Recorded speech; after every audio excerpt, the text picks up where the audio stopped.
پوچھتے ہیں وہ کہ غالب کون ہے، کوئی بتلاؤ کہ ہم بتلائے کیا۔ مرزا غالب کا نام اسد اللہ بیگ خاں تھا۔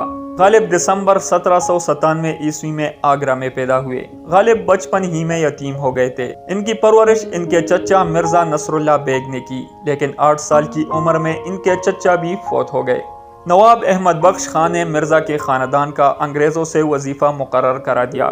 1810 میں 13 سال کی عمر میں ان کی شادی نواب احمد بخش کے چھوٹے بھائی مرزا الہی بخش خان معروف کی بیٹی سے ہوئی۔ شادی کے بعد انہوں نے اپنے آبائی وطن کو خیرباد کہہ کر دلی میں مستقل سکونت اختیار کر لی۔ شادی کے بعد مرزا کے اخراجات بڑھ گئے اور مقروض ہو گئے۔ اس دوران میں انہیں مالی مشکلات کا سامنا کرنا پڑا اور قرض کا بوجھ مزید بڑھنے لگا۔ آخر مالی پریشانیوں سے مجبور ہو کر غالب نے قلعے کی ملازمت اختیار کر لی اور 1850 میں بہادر شاہ ظفر نے مرزا غالب کو نجم الدولہ اور دبیر الملک کا خطاب عطا فرمایا اور خاندان تیموری کی تاریخ لکھنے پر مامور کر دیا۔ غالب نے 11 سال کی عمر میں ہی شاعری کرنا شروع کی۔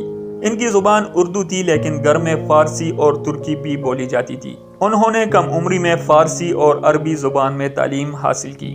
مرزا غالب اردو زبان کے سب سے بڑے شاعر سمجھے جاتے ہیں۔ ان کی عظمت کا راز صرف ان کی شاعری کے حسن اور بیاں کی خوبی ہی میں نہیں ہے۔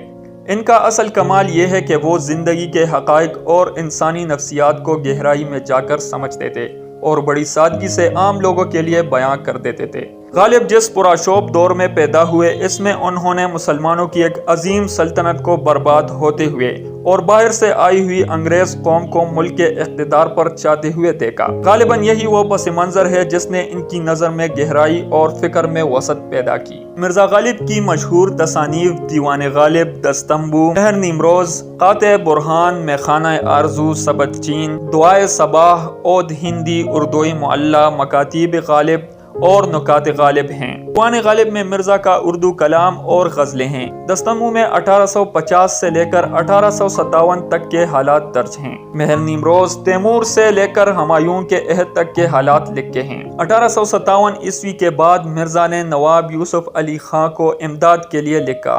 انہوں نے 100 روپے ماہوار وظیفہ مقرر کر دیا، جو مرزا کو تادم حیات ملتا رہا۔ کثرت شراب نوشی کی بدولت ان کی صحت بالکل تباہ ہو گئی۔ مرنے سے پہلے بے ہوشی طاری رہی اور اسی حالت میں 15 فروری 1869 میں انتقال فرمایا۔